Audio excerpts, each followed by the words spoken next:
We've just completed a group rewatch of Everyone's a Critic, and there's a lot to unpack. Fucking hell. A lot going on there.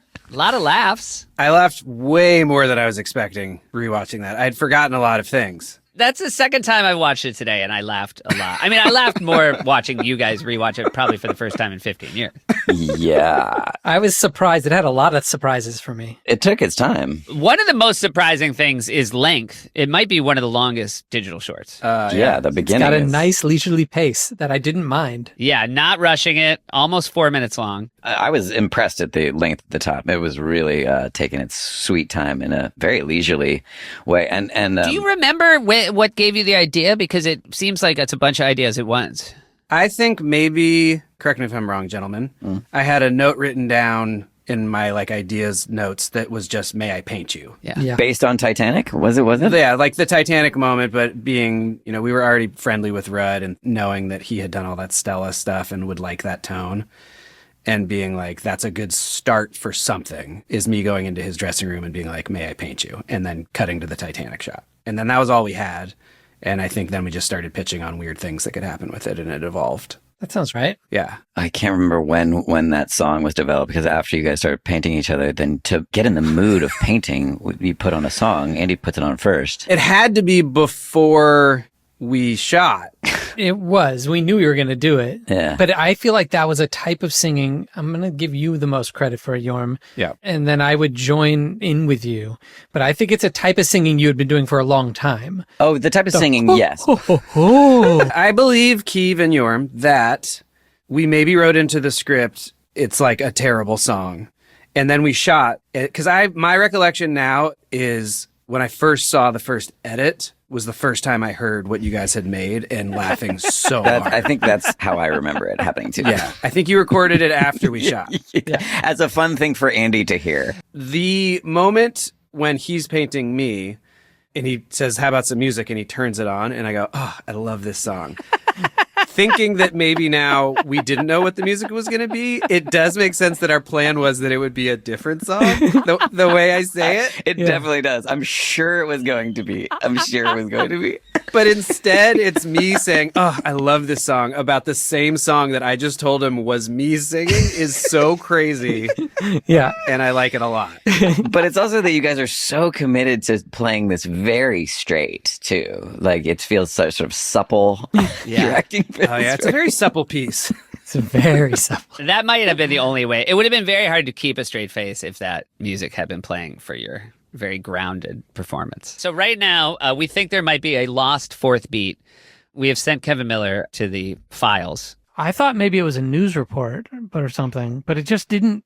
I remember it being like the reveal being halfway as exciting as the first reveal. Yes. So it just felt like it wasn't getting bigger. And at no point has there been diminishing returns in this short. Yes. So I would understand you guys cutting a beat if it was only clever but less funny. I think after it aired, it felt to me similar to Seth's all-time favorite, Wish It Would Rain, where we cut a bunch after Dress and we're like, you know what? Maybe the point of that was that it was annoyingly long. This is less annoying. I Wish It Would Rain, the point was that it was annoyingly long, and you guys were cowards for cutting it. We've done cuts before that I was really happy about, though, like Boombox, where we lifted a verse and a chorus, and it felt like the exact right length for an SNL audience, you know? Yeah. Yes. And then this one, I don't know. I'd have to see it again to know. It tends to be, to me, like when it's not going to be fully successful, that I'd rather just be like, well, if it's making us laugh, then I feel like we should just have left it long.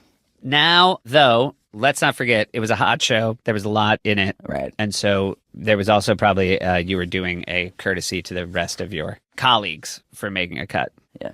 Very final thing that aired on the night was a second one of the Noah Baumbach, Armisen Hater little shorts. I don't remember those. Are they? I can't remember what they were like at all. I just remember Noah being there and hanging out, but I don't remember what they actually filmed. This one was called No, No, No, and it was Rudd and Hader talking about how Bill was now dating a woman that Rudd used to date, and then Fred comes in as someone who's currently dating it, and it's a lot of like, look, I hope you're not mad. It's like, no, no, no, no, no. Everyone's a critic. Is it Criterion? I don't know. I'm going to say not. In some ways, it is to me because it feels so different from all the others. And I'm always very into when we branch into different things. Like, again, if it was a true Criterion or the old school SNL best of DVD, just having it be song after song wouldn't feel that good. we would be really grateful for the Dear Sisters jammed in there. And then I think something like this would suddenly feel more exciting to put in there just to create the feeling of a good show. Okay, you're talking about like it's a mixtape. Exactly. Which I appreciate. Well, that's what those best ofs were, a mixtape. And Right. so you did want to kind of create, when we were kids and we'd rent the Eddie Murphy one, you were renting it instead of renting a movie, you were at the video store and you were renting Best of Eddie Murphy. You would watch it straight through and want to have like a comedy special experience, I like your macro review on this. It's a different way to think about it. And now I don't know what to think because I wouldn't put it, I don't think you can think about Criterion like that. I agree with everything you said, Keeve, and I would say ultimately I don't think it's Criterion. Okay. Yeah. But it definitely falls into the category of I'm proud of it and like it a lot. Certainly would be in Kim's video. It's a real Kim's video. Yeah, it's a for Kim's sure, for video, sure. for sure. Yeah. It doesn't get caught trying to be anything it's not. There's no cheap moves. It's like very pure to itself. Yeah, no, I love this one. Hey, Tim McGraw, Ludacris, and T-Pain. And then we're going to get to the Malkovich episode, which has 2 shorts. But Tim McGraw, there was a Blizzard Man. Blizz showed up. Yeah. We didn't do any shorts, is that right? Yeah, there was nothing. There was no short. T-Pain was in Blizzard Man. Yeah, no Matt Murray on this one because he had moved on. So it was just us 3 Lonely Island boys. You don't think he sent in some jokes from afar? He must have. I feel like you always texted him when we were doing one. We always would, yeah, but didn't give him writing credit apparently. Okay, guys, it's the Malkovich show, and it's what a pairing of digital shorts. We have Virginia Horson's Pony Express, and we have Jizz in My Pants. So Jizz in My Pants, we're going to jump right to the censorship issue. We assumed it couldn't air. And we made a whole other clean version that I believe is on Spotify and Apple and everywhere, where it's Andy and Yorm making like orgasm-y weird sounds, like, and I, in my pants. I will say, I, didn't think we should air it with the word jizz. I was like a little bit like, there's still potentially kids watching this show. And I was like, we definitely can't. And then 2, I thought that the censored version might have been funnier. I don't know how you guys felt, but it was pretty funny. And do you want to explain why we were somehow allowed to actually air the non-censored? Well, it was crazy because I remember, this is jumping right to the end of the process. It was like Friday night and we had got a good cut going and we were like, wanted to flag it ahead of time so we knew what was going on. And so we had asked Lauren to watch it way earlier than he would ever watch any other short, to be like, we made a thing. It has Yorma in it, number 1, because we knew we were supposed to be cast.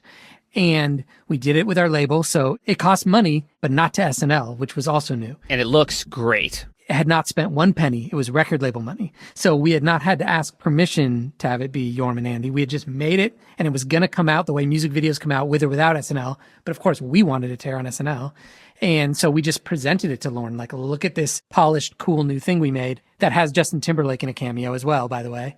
And do you want to air it? We're making a clean version. And he was like, yeah, I want to air it. And it can air like that. It doesn't need to be a clean version. That's fine. Jizz is fine. And we were like, what is it? To me, it was a dirtier word than dick. Almost any word that's on the show. Yeah. Yeah. And it went all the way to Jeff Zucker, who was running NBC at the time, and he had to watch it. And he said it's okay as long as it's after 12:30. And that is why it aired so late. Didn't he happen to be in town too that day? Like, I feel like he was in New York. Was he at the show? Yeah, I feel like I remember, because I remember Betsy Torres, our lovely censor, being like, absolutely not. And we were like, we sort of agree with you. Well, the plan was we wanted to see how it played. We were like, we've got this video. It probably can't air, but we'd love to put it up in front of the audience, or at least that's what we said to Lauren, right? And we were like, and maybe he'll be like, it played really great and I will air it. But we were like, if they say no way, we'll understand why. So we did it at Dress and he was like, I want to air it because it played well. And then Jeff Zucker came down to watch it and he ultimately made the call, right? Something like that. That's how I remember, yeah. Yeah. We might not have even had the clean one quite done. We might have been like, and if it's not airable, we're going to work on a clean one for next week. Right, something like that. Wait, when did we actually make this? Keeve and Andy, like, what, it must have been an off week, right? It was the week before. The week before. Yeah, and we shot it in New York. I mean, we should talk a little bit about the production because it was unprecedented for us at that time, which Keeve already mentioned. We did it on record label money, but because we did it that way, we had a lot of time to plan, and there was like an outside DP who came in, and we were going much bigger than we had gone on any other video before. Yeah. It was the first music video DP from that world where we had a production company that only does high-end music videos and commercials.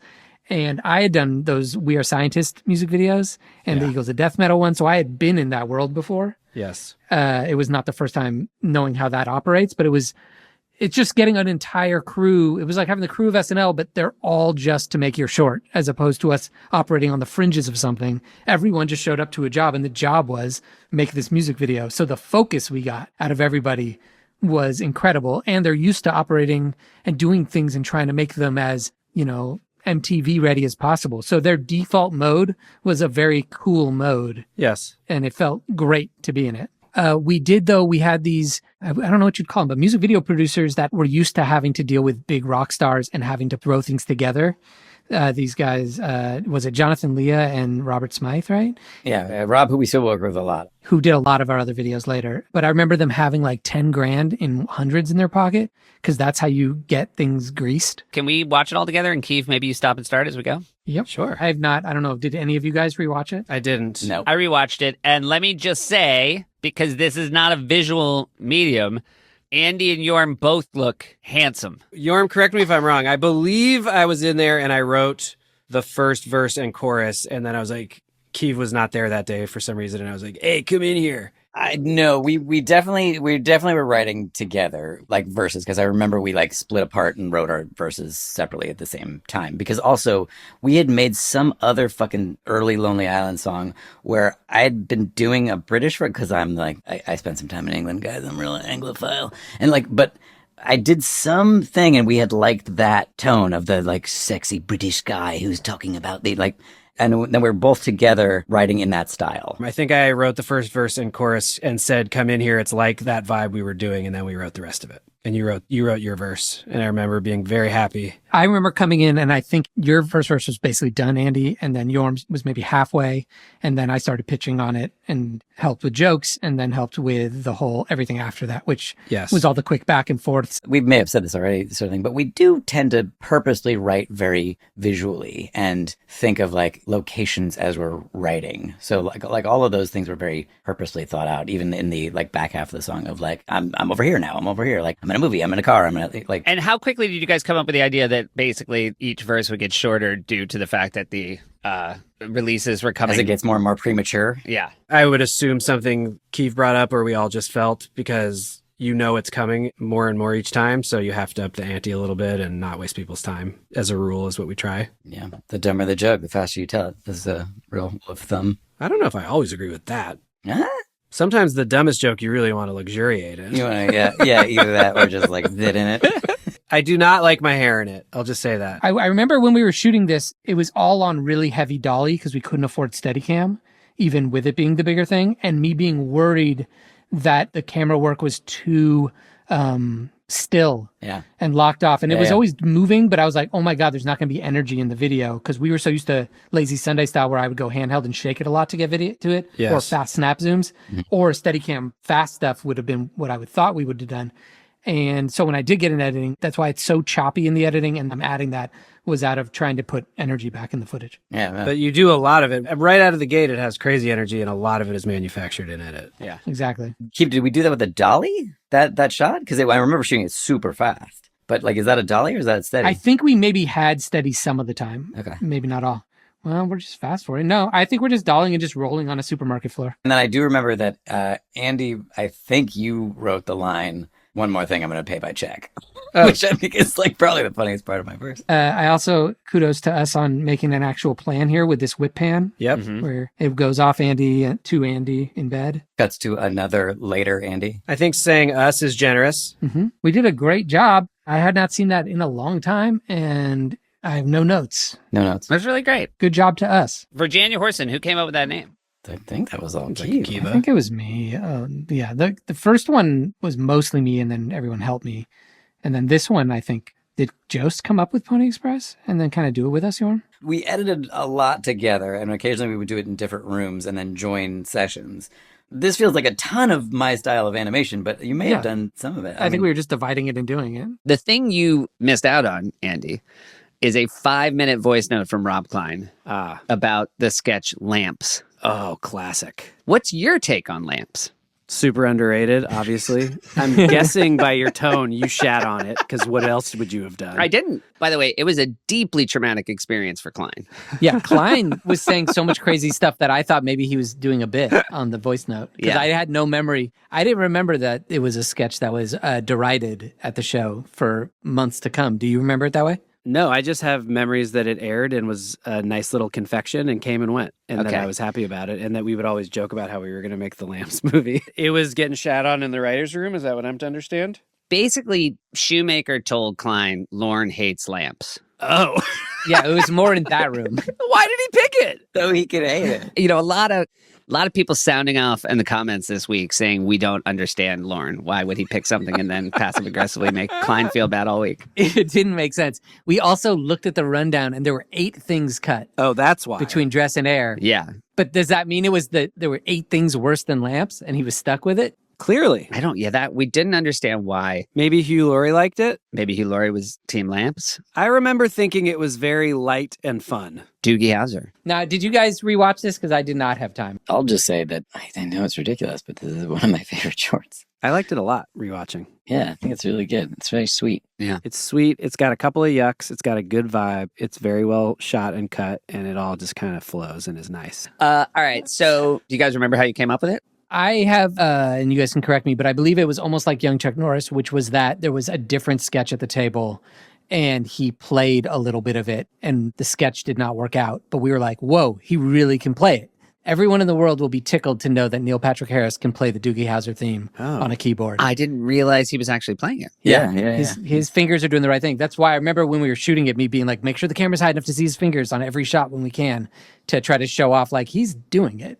I have no clue what the sketch was or who wrote it, but it definitely was, when it didn't get picked, it was inspired by that, I believe. Does that sound right, guys? I have zero memory of that. I truly have I was like, was it? Because I have talked about this on the pod. I know that.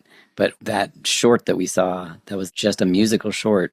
That was a dance piece. The Gary Weiss one. Yeah, the mariachis versus ballerinas. Like, there was no joke to it. It was just a sort of a dance piece. And it was on white, and it was just very stark and, like, cool. Yeah.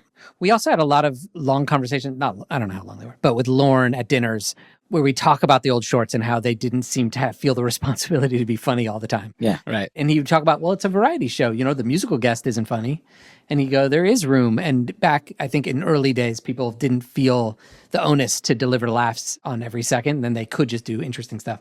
I think we talked about this on a very early Which is weird because just a week before this episode, he was running around saying, could somebody tell Klein the sketches are supposed to be fucking funny? Right. Then there's a sketch I think about all the time. 2 first names. Oh, yeah. You wrote that. I think my name's on it, but I think it's more a joint than anything. 2 first names is very much, again, who is the host? What is an idea that only this host can do? It's a really good premise. It's a great premise. Yeah. And then I'm going to close with something I'm very excited about. Cut from Dress. Again, there's 2 names on there's 3 names on this. My name is the 3rd name, but I completely I absolve myself of any crimes here. Good to know going in. You and Klein. Yeah, Lamps team. Upside Down Skier. We did reach out because people had a lot of nice things to say about Rob Klein's voice note last week. Oh, yeah. So, Jeff, can you play the voice note? I asked him, give me all your memories from Upside Down Skier. Okay, Upside Down Guy on Update. The entire piece is about 20 seconds long, but definitely took at least an hour, probably multiple hours to block and get the timing of Andy's entrance right. So extreme logistical headache for, at best, medium payoff. And then the other trademark, of course, being that it was cut after dress. By Seth, the audience didn't like it. They didn't laugh at it, but that doesn't mean you have to cut it. You could stand up for your friends. I remember it differently, and it might have been because my ears were full of blood, but I remember it getting laughs. Am I wrong? Was I just hearing the blood rushing into my ear canals? We'd have to go check the tape. I mean, maybe we'll just close by watching, we'll all watch this together. Okay. Hey, quit it, Seth. Quit what? Quit looking at my blurries. Huge laugh. Huge laugh.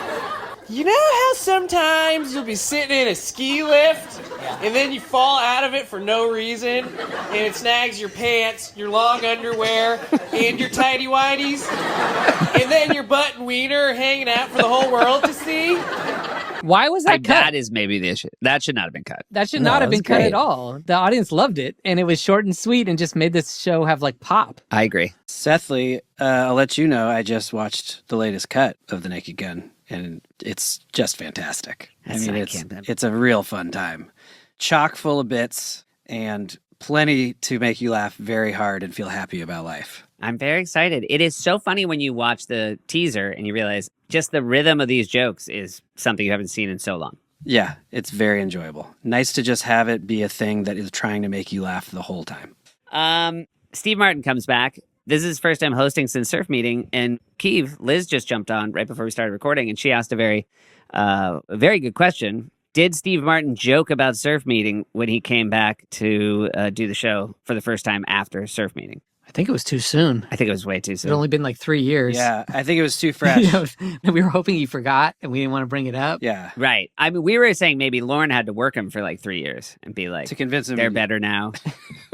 that it was safe to come back. Most of their stuff is pre-tapes. I like that he trusted us enough to do a Laser Cats 4. I mean, the Forte Close Talkers 2 inches sketch went totally well. So maybe that pre-tape kind of made him be like, yeah, but the pre-tapes are okay. Yeah, so he put himself back in your hands again, and he did Laser Cats 4. Have you guys watched it today? You know, I watched it last week because we thought we were going to do it last Yeah, week. me too. Yeah. So you have memories of it. I will say, can I tell you my first bounce on Laser Cats 4? Please. The audience is still not that excited when a Laser Cat starts.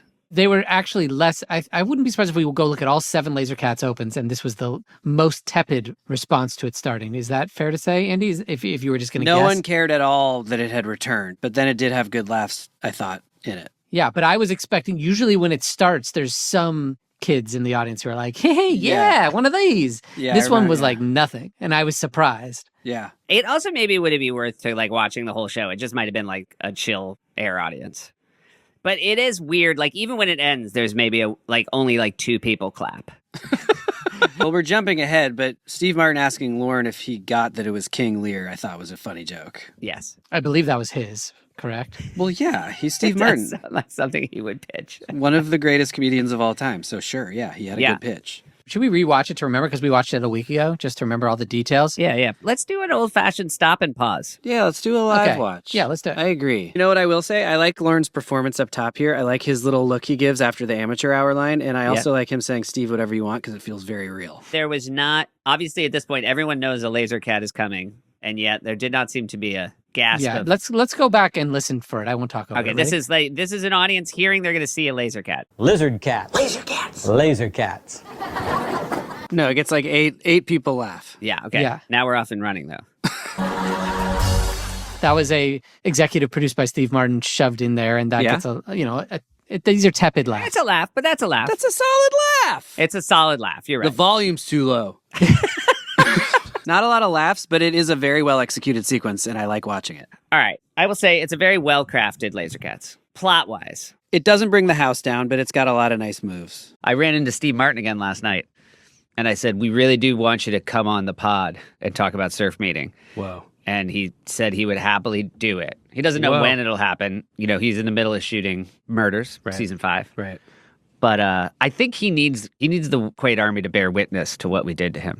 And I think it'll be really cathartic for him to work through it. I love that. So I'm on a boat. Yes. This is an album song. Mm-hmm. Well, our album's coming out, right? So what's the date of the Right, episode? but like who paid for it? The video was fully the record label. Easily one of, if not our biggest song ever. I will say, listening to it again today, I realize, because watching the video, I had forgotten a lot of things in the video, and I think one of the reasons is how often I will just listen to this song without watching it as a short. It needs the visuals the least of any of your songs. It's possibly musically the best song that we've done. I think that's probably true, right? Can we talk about just how it came about? Sure. Get into since it's still a fucking thorn in my side. I know. Go I ahead, know, guys. Sorry. Yorm was out of town for the weekend or something while we were recording Incredibad. As mentioned, part of us getting a record deal was receiving tons of real beats from actual producers. And one of our first bundles of them had a bunch from this dude, Wishmaster. And this beat, immediately we singled out. I remember personally being like, we absolutely have to do some idea to this beat. It's so fucking rad. We loved it. So I was around for that part of listening to that beat and being like, oh shit, this is a fucking smash. And the reason I was out of town was because it was my anniversary. I came back like 2 days later, and these guys had basically completed the entire song. And the first thing I said was, that's a fucking hit. You gotta let me on that. And they were both like, absolutely not. Anyway, so the conceiving of it was not super interesting, as it never is. But I remember our friend John Silk was visiting the house. He's an executive at Netflix now. We grew up together in Berkeley. Ooh. He just happened to be visiting, and he can vouch. He was in the room. We were playing that beat, and I just started yelling, I'm on a boat. And I remember Keeve started laughing, and I started laughing, and we were like, I guess that's the premise. And it was, obviously there was a lot of boat stuff in rap videos at that moment in time. Yeah. Especially because that Miami scene was really popping off, and we loved that, and we're really engaging with it a lot as listeners and viewers of videos. Name some tracks that we liked at the time. Like We Taken Over, kind of all the Khaled, Akon, T-Pain shit that was happening down there. Rick Ross. And Lil Wayne was obviously guesting on a lot of those songs. Yep. It was definitely a trope of the moment in that era of champagne and big boats. Did it write fast when you had the idea? Yes. It's definitely a song we did not overthink. And we weren't like, what's the other twist to it? We were like, yeah, that's the chorus. Now let's just start writing. And we definitely wrote our own verses. And I doubt even helped each other on them at all, honestly. Just said, all right, write about being on a boat. And then we both just did. And sometimes I do on new songs that we're trying to crack. Sometimes I try to harken back to that of like, we don't need to always think of three twists. Like sometimes if the premise is good and the song sounds good, maybe we should just go straight at it and just do the simplest version. And sometimes that happens and sometimes it doesn't. But well, especially with a title like that. Like when it's a song that's just like, hey, this is the premise. Exactly. I also think it weirdly counts as heightening by the fact that they don't ever switch to anything else. Correct. Yes. It's like Who Said We're Whack, but musically crazier. Yeah. Yeah. Where it's like part of the joke is doubling down, tripling down, quadrupling down, and never stopping. They and then can't get over the fact that they're on this boat. Well, so our album's coming out February 10th. This episode is February 7th. So we know it's the one that we want to put out to get everyone's attention to the record. We did, yeah. We had written the whole album, and generally speaking, like the head of our label was like, that one sounds pretty good. Like everyone was sort of like, you should do a video for that one. And you all agreed. Like you all knew this was the one. Yeah, I will say, Yorm. Yes. I don't want to stir up shit. No, you always say this, but you're confusing me with Mr. Neil Brennan. But go ahead. No, that's something different. Okay. I remember you saying it sounds good, but you didn't think it was that funny. I don't remember saying that, but I more remember saying, that's a fucking smash. Can you please put me on it? And then you guys got kicking me out of the room and treating me like shit. It's crazy because I don't remember any of that. Oh, yeah. My guess on the timeline is this, Andy. Yorm said, this is a smash. Can you put me on it? And then you guys said no. And then Yorm said, well, good, because I don't even think it's funny. Yeah, well, fuck you. It's not funny anyway. Andy, I do think that I did probably say something like that and was trying to punch up certain parts. And I think that we tried to, because we always try to respect the third guy who maybe doesn't fully see it. And then we retracted everything that was trying to be more funny. I believe that is what happened. We did try some goofier lines. I can't remember what they were or where they were, but I do remember trying them and then erasing them. Yeah. My experience with it today is I watched the uncensored first, which doesn't have the SNL laughs. And then I watched the actual feed from the episode. And it's interesting because it doesn't have that thing Lazy Sunday has. There's really no break to laugh. Definitely. And so there's when we start going through the song, I'll say a couple of the laughs. And it also it's just so good that people are, I think they get out of comedy head for it. And you realize how funny it is the second or third time you watch it. I think there's a part of it that, again, the doubling down and tripling down, but also the relentlessness of it. There's a moment 2/3 of the way through where it's clearly the moment in another song where it's supposed to go back to the chorus. And instead we just do get the fuck up, this boat is real, and straight back into verse. Yeah. Yeah. But the horns come in like it's a chorus, but we don't stop just doing verse stuff where it's like the whole song is basically one continuous hockey stick. I could give you the very quick rundown of what I remember on a production level, which is it's the weeks before we know that this is our target to try to have it come on this show so that it'll support the record. We had already even sent the song to iTunes and songs came out on Tuesday back then. So we knew the song was going to come out Tuesday of this week. So it was already out as a single on iTunes previous to the video coming out just, by 5 days. And we decided to go down to Miami because we wanted to look legit and we had done Jizz My Pants and we knew it was possible.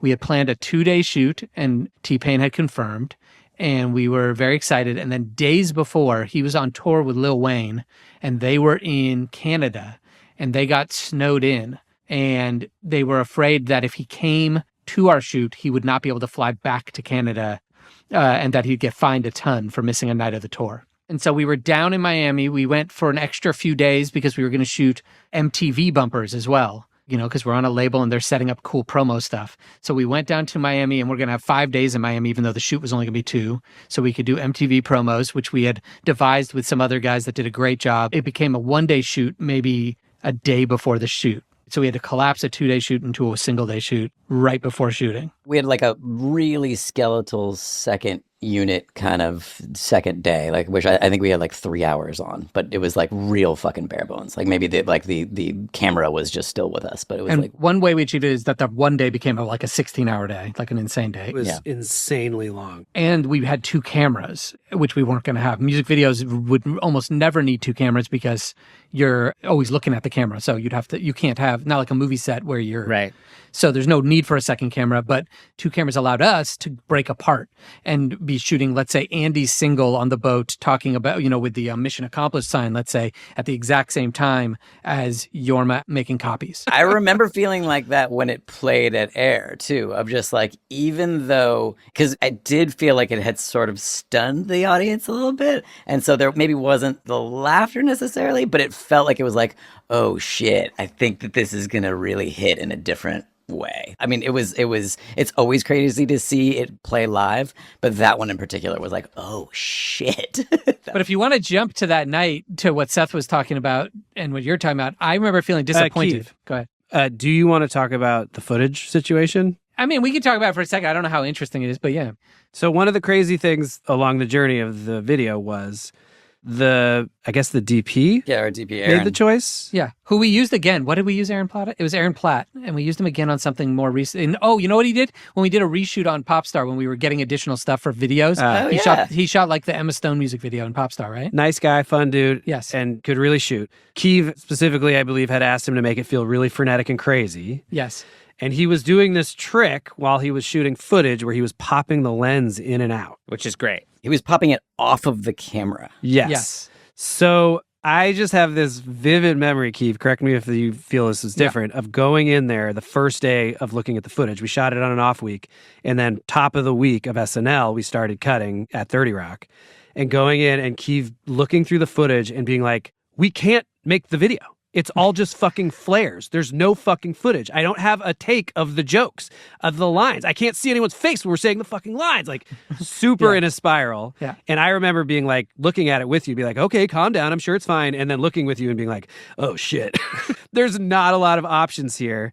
And Keeve, bless your heart, grinded that fucking edit from Monday till Saturday. Oh, wow. Yeah, it took a lot longer to edit than other things. Pulling tiny little moments from every single moment. When you see the finished product, you would never know it because it's so high energy and dope. And in the end, I'm actually glad it was shot that way because it gives it this freneticism that is fucking incredible. Yeah, it's so different. Yes, it just made it much more difficult. But it was like, if you are seeing a shot in that video, there is no second option of that shot that was usable. That's what it really was. You're just seeing all the parts, and it worked, and we got lucky, or whatever you want to call it. And he did a great job. But yes, there were moments where it was like, there's a lot in here that the shot we planned is not the shot that's in, because I'd go to the shot that was planned for whatever it is, like holding champagne, and I'd go, oh, all of them are out of focus. We can't do the shot of champagne. Yes. And then slowly, as we went through all of it, we would find a different take that was rad at that moment. And there was a second part of it too, which was there'd be tons of setups where all of a sudden you'd be like, oh, here we go,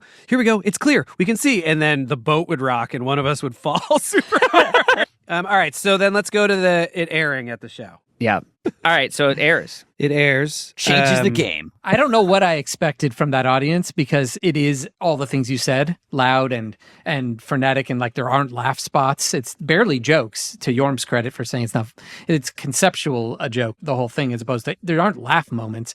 But I remember it getting applause at the end, and I'm sure if we listen right now, we'll go, those are strong applause. But in my warped ears at that moment, having worked so hard and having so much riding on it and feeling so strongly about it in the audience, I felt like, I don't know what I needed them to do, stand up and give us a standing O at the end of it. I don't know what it would have made me happy, but I remember having that reaction and going, like a mix of like, disappointment and the people at home are going to know, like excuses in my head. Like this is an audience that just comes here and stays up all night to get tickets because they just want to see the laughs. They don't get what this is. This is for real people outside, whatever my excuses were in my head. But I remember not being like, I was not feeling like high-fiving after it aired. Oh, see, I felt like it was that probably because I was just so jealous. You might have had a clearer sense of it. I don't know. I genuinely felt like it was going to pop to the home audience. So I sort of didn't care. And it did, right? Like it was immediately a hit. Yeah. And I was giving the extreme example of my thoughts. Like I also was like, no, I know that's good. And I felt good about it. But Keith, it was twofold because I had the same reaction as you. Not exactly the same, but I remember being like, it played okay. And part of that was, at this point we had done a lot of them where it played crazy Yes. Right. in the studio. Right. Where we'd be like, fuck, that just smashed. And it feels insane for you when it happens and you've made something and you feel so happy. And so this one, for such a long windup of like having written it the summer before, people all being like, that one feels like it could be a hit, then going to Miami, spending all the money from the label, pulling out the edit, and then being like, fuck, here we go. It's like the buildup at SNL is never that long. It's always I thought of this 2 days ago, Yes. and now it's on the show. So the expectation of it was like, and also what, like you said, this is the one that's hopefully going to kick off the album because it's coming out so soon. And then the reaction couldn't help but feel a little bit like a letdown. And then I feel like also people at the show were like, hey, good job. That was Like, it no too. one Like cared. if you went on internal SNL politics of people being nice to us, like the Reba short is diamond, like 10 times platinum. Like it was after that aired, the way Lauren congratulated me, you'd think we had just made I'm on a Boat to how the world is. And the way everyone, like every other castmate or Higgins would be like, now that's good. And when this aired, people didn't kind of say shit, or they went, hey, nice one tonight. As if it was any other, small, like the third Blizzard Man or something. We were all pretty mad at how bad you guys had fucked over Yorm. Yeah. Yorm had poisoned the well. I thought it was more stunned to me. That's how I viewed it. I thought, Well, Seth, you're the only one that wasn't us. What was your vibe of yourself and other people when that one aired? I don't remember. I will say it's interesting to not really remember Night Of. Whereas, for example, I know exactly how I felt when I saw Jack Sparrow, right? Like that was fuck. And I think maybe even for like comedy SNL people, like we were probably waiting for, because again, we never see these things until dress. You're waiting for bigger laughs. Yeah. Or just like, what's the turn? And then again, you realize like, it's so funny the second time when you know that these two dummies are just going to sing about this boat the whole time. Yes. And part of it is that you guys had trained us to be ready for anything. And so then when like the thing we were ready for, it was like, oh no, that's it. Yeah.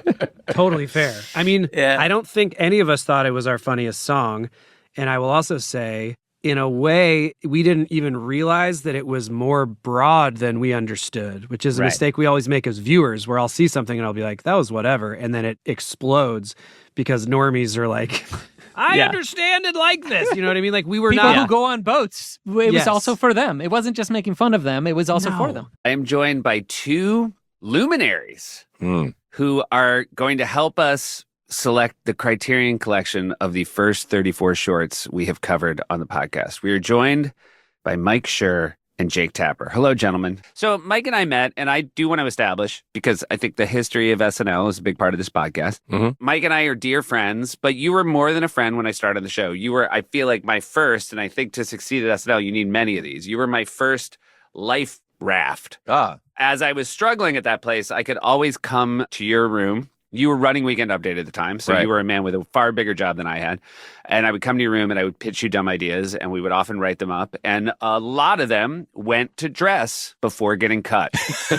And the other thing about resubmissions is a lesson I learned is you don't tell the host. I remember once saying, I'm so happy we're doing this. This is like the 5th time I've submitted it. And then the host who thought they had inspired you is like, oh. I guess my question to you guys is, do you want to talk about the no-brainers of the first 34 that you think are Criterion? Well, we're obviously not going to talk about all 34 or even the top 10 or 15 or what. I mean, look, let's just go through real quick. Lettuce. What do you guys think about lettuce? No. By the way, my suggestion was going to be we go through them each. If it's no, we just move on. Yeah, if it's great. no, yes, we discuss briefly. If it's yes, we're good and we can talk about why. All right. So lettuce, no. Correct. I feel like I do want a category for lettuce which I feel like I want to call syllabus, I think that's fair. right? Like it's on the syllabus if it's a class. You're not going to believe this. I suggested a second category, and my name for it was additional reading. Great. Which is basically what you're saying. Basically So the it's same. basically like, this is not criterion, but in order to fully understand the oeuvre, Yes. this is like a highly suggested additional research you do into this topic. Yeah. Yes. It cannot be dismissed. That's right. It's essential knowledge, but it's not maximum appreciation. Correct. All right. Lazy Sunday. Of course. Yes. All right. So there we have our first. Can I tell a brief story about Lazy Sunday, Yes. by the way? I was at the show. I'd left the show. I believe my last show was the last show before this Ann Golden era began. I was back for that show, and I was in Amy Poehler's dressing room, and Lazy Sunday aired, and I was standing next to Will Arnett, and I remember this clear as day. He and I looked at each other, and he was like, "That was incredible," and I was like, "Yeah, that's going to be a thing." And at the time, the only way that you could see stuff on SNL was like if you had TiVo'd it, you would like bring your friend to your home and show it to them. Yeah. But then, College Humor and YouTube started because of Lazy Sunday and all that sort of stuff. But I remember, it's like landing on the moon for SNL comedy. Like I remember where I was the moment that Lazy Sunday aired. I happened to be at SNL, but like I remember it so clearly because of how obviously important it was in the history of comedy. I want to say that I was very sad when you left SNL. Sure. Feels crazy to say it now. It sounded a little bit nuts that you were leaving to reboot that popular British show. Oh, well, I mean, it was. Yeah. So briefly, you and I and Poehler and Matt Murray and a bunch of people were watching the British Office before it was airing in America because you had a friend Yep. who was sending you like Region 1 DVDs or whatever. And we watched the Christmas special. We watched the Christmas special. And when Dawn left and then, spoiler alert for a 15-year-old piece of art, came back and kissed him, I jumped out of my chair and thrust my arms in the air like my team had won the Super Bowl. Yeah. Because that's how much we cared about that show. And so I went off and interviewed for a bunch of shows because I was leaving to my then girlfriend, now wife, JJ Philbin, had moved out to LA. We had to be together in order to make it work.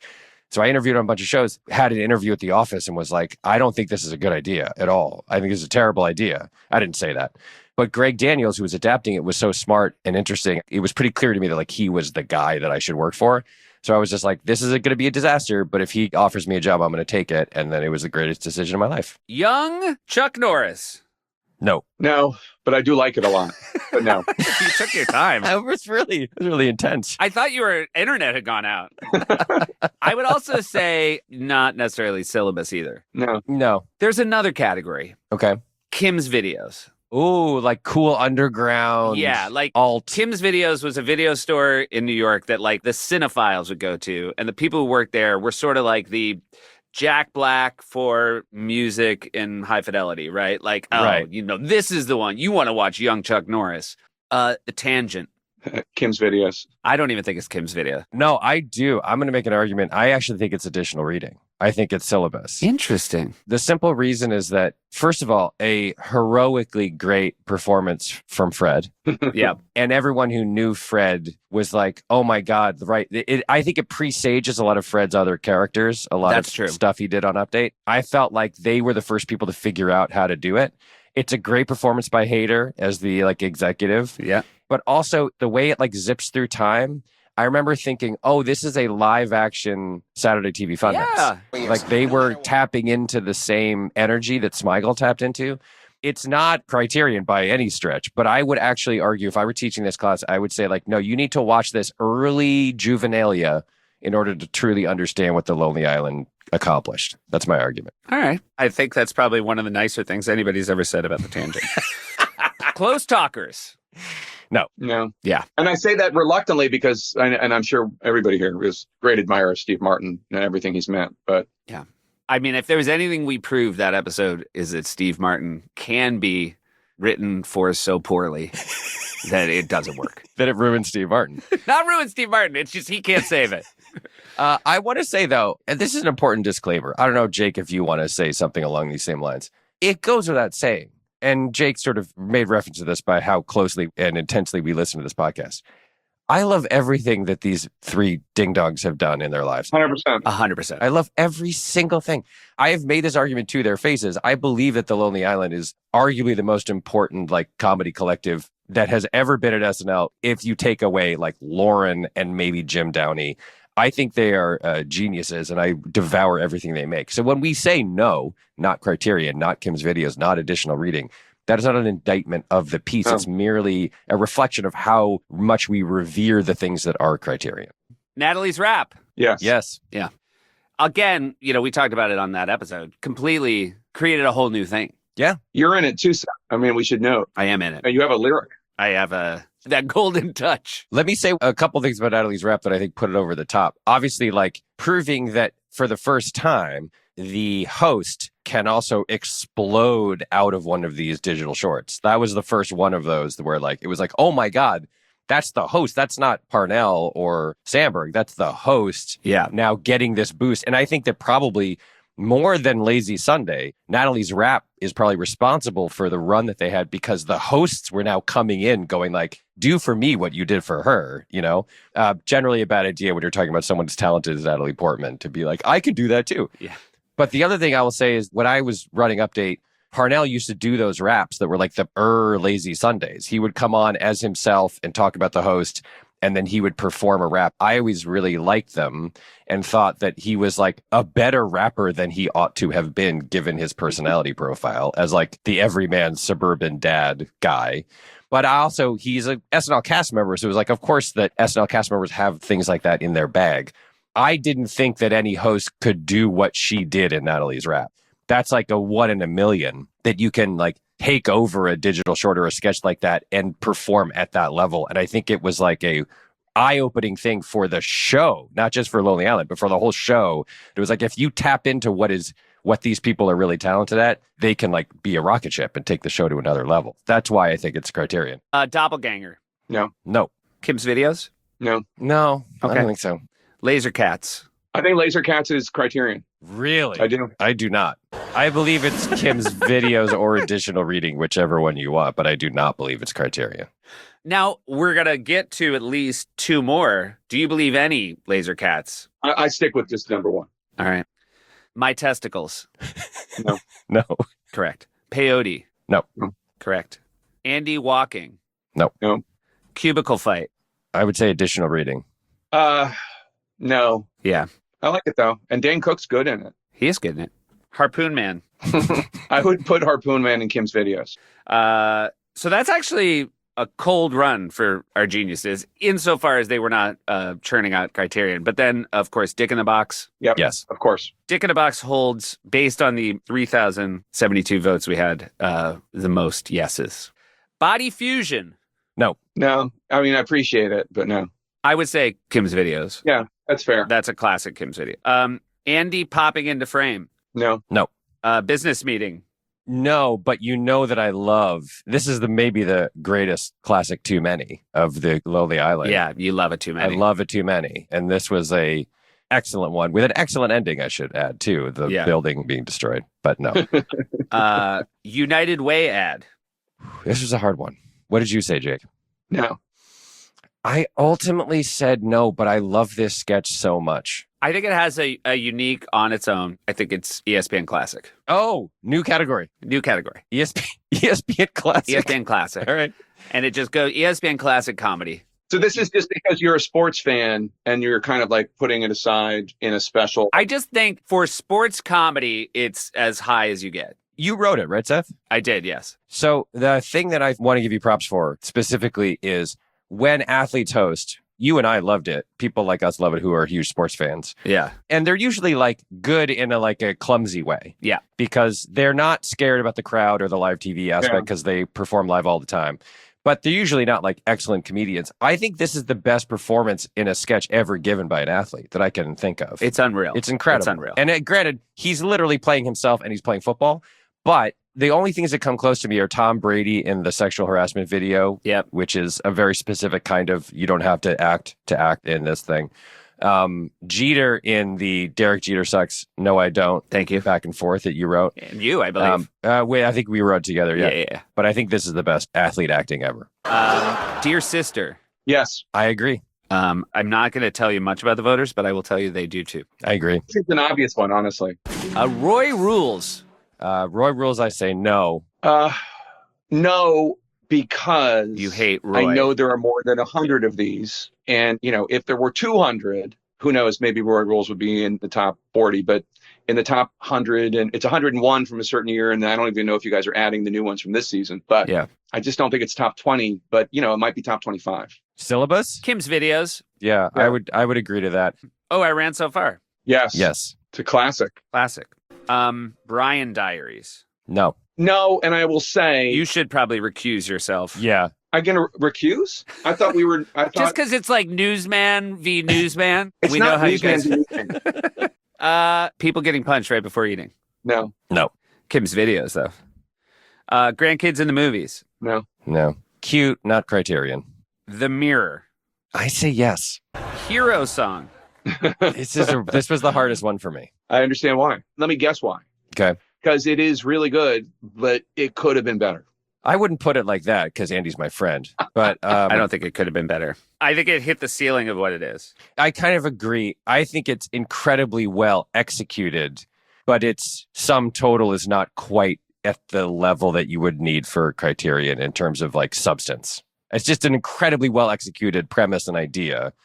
But at the end of the day, it's one joke. And I think the Criterion requires more than one excellent joke. That's a better way of saying what I said. I mean, I think the issue is Act 1 is great, Act 2 is hilarious, and there isn't an Act 3. Yeah. I still think for me, and it's why it's a solid Kim's videos, is that I love so much when Andy sings big. Yeah. And gets so far over his skis. And so, like, when I think of, like, favorite lyrics of mine that make me smile every time I think about him, it's just like, when I look out on the city. Like, it's just the best. I think it's absolutely Syllabus or Kim's videos, but not quite Criterion. Andy's dad. Yes. I say no. Interesting. All right. We'll start with the yes. Make your case, Tap. First of all, always great to see Downey. I mean, he's just really good. And Jonah Hill, he's got that great, like, incredibly sincere, straight delivery. He's a wonderful actor. Yeah. And just the love scenes. It's just hilarious. It's just a very hilarious.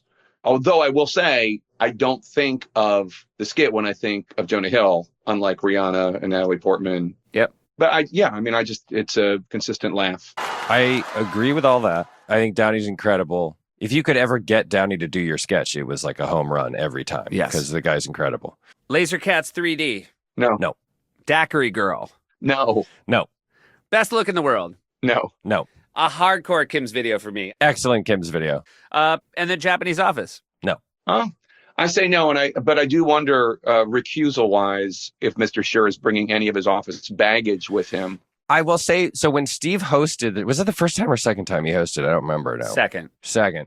It was a very big deal when he hosted the show for us, even though I think by that point The Office was fairly well established.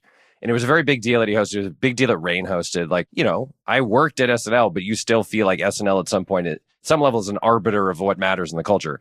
And when he did the Japanese Office, I remember being a little bit rankled. Like, I was a little rankled. I loved the first time when Rain hosted and you did the like parody of The Office with his monologue. I was like, they're nailing this. Everyone's nailing it. Sudeikis nailing it. Wig's nailing it. Everyone's great. This, I was a little bit like, oh, okay. Like, it didn't feel right to me in some way. It didn't like, I don't know. It didn't like scratch the itch of like reflecting the show in the way that I was hoping the show would be reflected somehow. I don't know how to describe it. I do like that there was Lazy Scranton. Right. So I like that SNL was in the world of The Office and then The Office was in the world of SNL. 100%. The Ouroboros, as you like to say, Jake.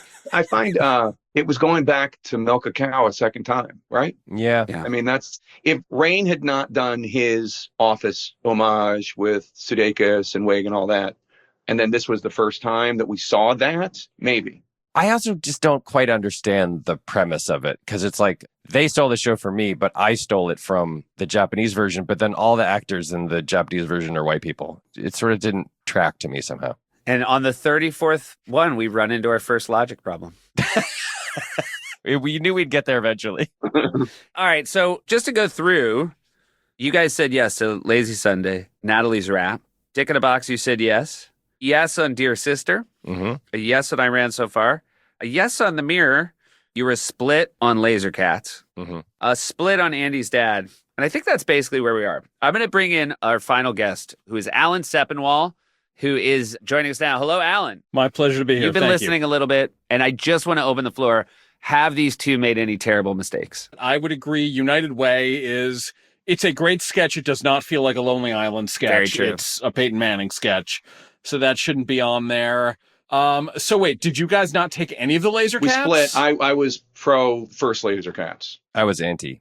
No, I think they did a good job. I mean, the only one I even really thought about that's not on their list is The Tangent, and that's one I think I discovered through the pod because it was so hard to find for so long.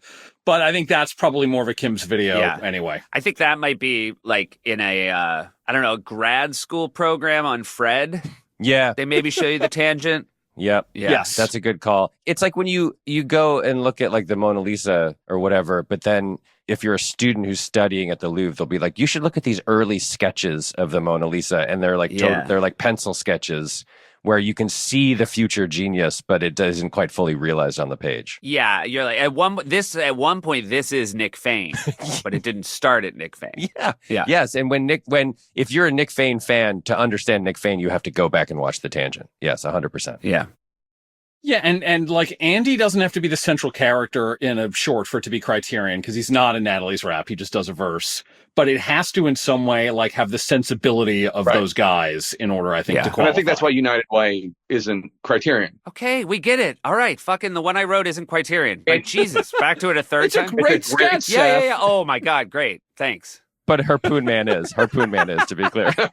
So we decided on the 34 that we went through, we decided 6 unanimously, and then we diverged on 2. Yeah. So I picked 8 and Sure picked 6. I think that's good because they get stronger. Yeah. I think the Lonely Island oeuvre. I think like as they proceed. I would say the next 34 are likely to have more than 6. 100%. Yeah. That we both would agree on. Yeah. And just to echo what you said earlier, every single one of these is fun to go back and watch. Yeah. They're all great. Yeah.